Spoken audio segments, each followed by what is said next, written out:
A atual escalada do conflito entre americanos e israelenses contra o regime dos ayatolás começou no último sábado, quando Estados Unidos e Israel lançaram ataques contra alvos estratégicos no Irã.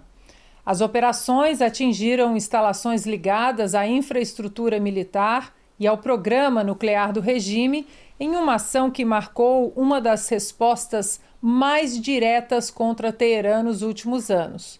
O impacto foi imediato. A operação eliminou o líder supremo do regime, Ali Khamenei, e atingiu centros estratégicos da estrutura militar iraniana. Em poucas horas, o aparato político e religioso da República Islâmica mergulhou em uma crise sem precedentes. Washington e Jerusalém deixaram claro que o objetivo da operação era direto: enfraquecer a capacidade do regime iraniano de financiar milícias, sustentar redes terroristas e projetar instabilidade em todo o Oriente Médio. Um regime que há décadas também patrocina grupos extremistas em diferentes partes do mundo e construiu parte de sua identidade política na hostilidade aberta contra o Ocidente. Mas para entender como o mundo chegou até este momento, é preciso voltar quase meio século ao episódio que redefiniu o Irã e alterou profundamente o equilíbrio de poder no Oriente Médio. Já em nosso primeiro programa do De Leste a Oeste, exibido em 10 de outubro de 2025, nós chamávamos a atenção para esse ponto de ruptura. Naquela edição, voltamos a 1979, o ano em que a Revolução Iraniana derrubou a monarquia persa e abriu caminho para o regime teocrático que trouxe terror e opressão. Vamos relembrar. Em 1979, o Irã passou por uma transformação que mudou não só o país, mas o equilíbrio do poder no Oriente Médio e no mundo. A Revolução Iraniana derrubou o Shah Mohammad Reza Pahlavi, um monarca pró-ocidente, e instaurou uma teocracia islâmica sob o Ayatollah Ruhollah Khomeini, o que levou um país rico em petróleo, com um governo modernizante, a abraçar um regime fundamentalista. E como isso molda o Irã que vemos hoje, desafiando Israel, apoiando o terrorismo e buscando influência global. No início do século XX, o Irã era uma monarquia sob a dinastia Pahlavi. O Shah, apoiado pelos Estados Unidos e Reino Unido, promoveu modernizações como reformas agrárias e direitos das mulheres, mas seu governo era autoritário. A repressão a opositores, a desigualdade social e a influência ocidental geraram descontentamento. Enquanto o Shah vivia em palácios, muitos iranianos enfrentavam a pobreza e o clero xiita, liderado por Khomeini, via a ocidentalização como uma ameaça à identidade islâmica. Exilado desde 1964, Khomeini usava fitas cassete para espalhar mensagens contra o Shah, inflamando protestos. Em 1978, manifestações explodiram. Trabalhadores, estudantes e clérigos se uniram contra o regime. O Shah tentou reprimir, mas a violência só aumentou a revolta. Em janeiro de 1979, ele fugiu do país. Em fevereiro, Khomeini voltou do exílio, recebido por milhões. Rapidamente, ele transformou o Irã numa república islâmica, com uma constituição baseada na Sharia e ele como líder supremo. A monarquia caiu e o Irã virou um estado teocrático e hostil ao Ocidente. As consequências foram imediatas e duradouras. A revolução afastou o Irã dos Estados Unidos, culminando na crise dos reféns da Embaixada Americana entre 1979 e 1981. O regime de Khomeini passou a exportar sua ideologia, apoiando grupos como o Hezbollah e, mais tarde, o Hamas, enquanto buscava armas nucleares para consolidar o seu poder. Hoje, 46 anos depois, o Irã permanece uma força desestabilizadora, financiando o terrorismo e desafiando a ordem global. A Revolução de 1979, além de uma mudança de governo, foi o nascimento de um projeto que ainda ameaça a paz no Oriente Médio e a civilização ocidental. Antes de avançarmos para mais dois vídeos históricos que mostram a queda do Shah, né, o Mohammad Reza Pahlavi e a volta do Ayatollah Khomeini, em 79, do exílio, dois momentos, né, que abriram o caminho para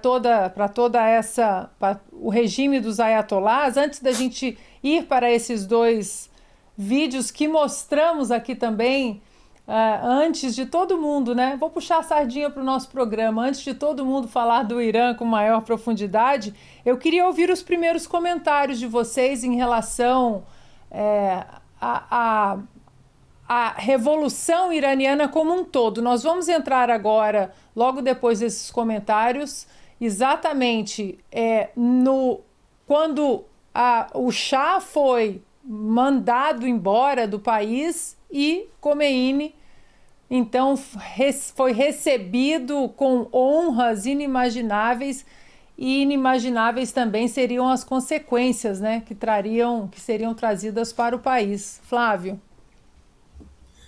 Ana, eu tenho que manter a piada aqui. Eu dei uma palestra recentemente, 2 semanas atrás, que a gente comentou sobre o programa de leste-oeste, né? Uma palestra sobre geopolítica. Um dos empresários, presidente de uma das grandes empresas do Brasil, assistiu o programa e falou: o Trump certamente está assistindo vocês, né? Vocês falam uma coisa, acontece na semana seguinte. Fazer uma notícia é uma coisa, fazer prognóstico é uma coisa bem diferente, e não foi uma vez só. Olha, vou deixar isso para os colegas comentarem com alguns detalhes a mais. Eu quero chamar a atenção só para um detalhe. Muita gente olha para a Revolução Islâmica, um regime como o iraniano, e fala assim: isso daí é medieval, eles voltaram para a Idade Média. Muita gente boa, inclusive, costuma usar este tipo de termo. Gente, isso não faz o mais remoto sentido. Não faz sentido nenhum. Tá? Porque a Pérsia, não sei se você lembra, ela era famosa por algumas coisas como odaliscas, entendeu? Elas eram famosas como as mulheres mais bonitas, né, de toda a região ali, que unia a Ásia, uma parte da Europa e uma parte da África. É o contrário, os gênios. Isso aí perdurou por séculos. A mentalidade de quem fez a Revolução Islâmica, ela é totalmente baseada na Europa do século XIX. Sabe esse cara, por exemplo, mataram Ali Khomeini, aí depois entrou um outro ayatollah que não ficou nem 12 horas no poder, mataram ele também. Esse cara que ficou 12 horas no poder era um especialista em Kant, filosofia do Immanuel Kant. Qual que é o livro preferido do ayatollah Khomeini? Sabe qual que é? Essa você não vai acreditar, isso é divertidíssima. Les Miserables, né, Os Miseráveis, do Victor Hugo.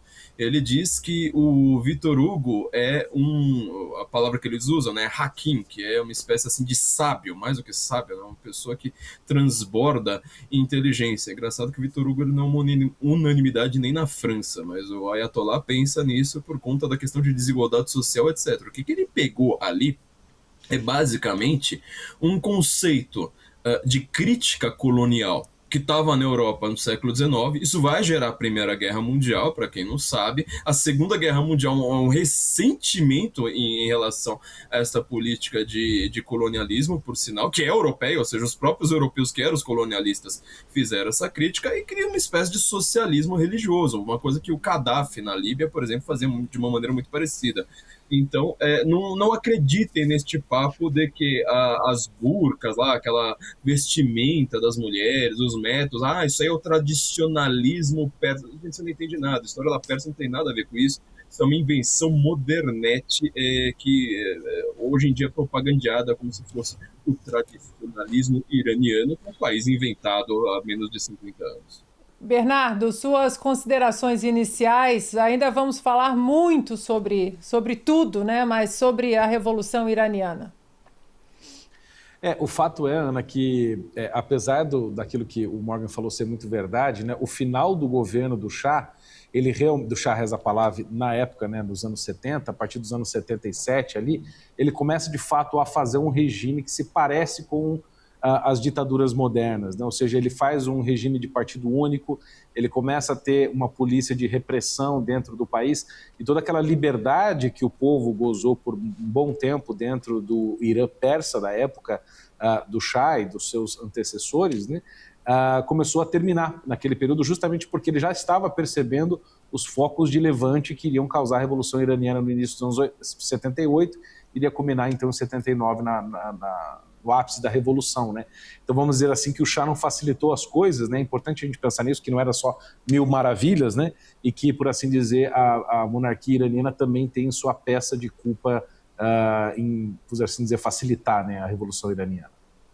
Ivan, suas considerações iniciais sobre a Revolução? A gente precisa visitar o passado, fazer o fio lá direitinho, e para a gente poder entender o que realmente está em jogo, né? Porque muita gente fala, lá vai o imperialismo Yankee atacar um país coitadinho, e sem você entender o que aconteceu no passado, é impossível você dar contexto a tudo, todas as notícias, principalmente dessa semana. Isso mesmo, Ana. E eu acho que eu vou trazer um contexto, somando as duas falas aqui dos colegas, do Flávio e do Bernardo. É muito bom o Flávio trazer a questão do Vitor Hugo, porque relatos da época e depois de dissidentes do próprio regime apontam o seguinte: o primeiro Ayatollah, quando ele embarcou naquele avião da Air France, ele prometia o quê? Pasmem, a democracia no Irã. Era essa a palavra utilizada. Vamos democratizar o Irã, vamos levar democracia, vamos melhorar a vida das pessoas. Eram promessas que obviamente não foram cumpridas e ele não tinha pretensão de cumprir, mas ele usou esse discurso revolucionário, como a peça, como Os Miseráveis, do Vitor Hugo. Então a gente tem esse elemento que aproveitou justamente dessas medidas que o Shah tomou, e por isso que eu digo que eu conectaria o discurso, o que o Flávio disse, com o Bernardo, porque foi justamente nesse momento que o Shah começa, digamos assim, a implementar medidas autoritárias, é que eles se aproveitam da situação. Só que, obviamente, como todo bom movimento revolucionário pelo mundo, o que veio depois era pior do que era antes. E não à toa que nós temos, então, um choque geracional. Os mais velhos, lá atrás, 40, 50 anos atrás, deram seu apoio a esta revolução islâmica. Hoje, os filhos e netos daqueles senhores que saíram às ruas lá atrás para apoiar a revolução, agora pedem a volta do Shah, ou pelo menos a queda do regime islâmico. É quase que como um círculo que se fecha, né? E nos traz ao dia de hoje, Ana.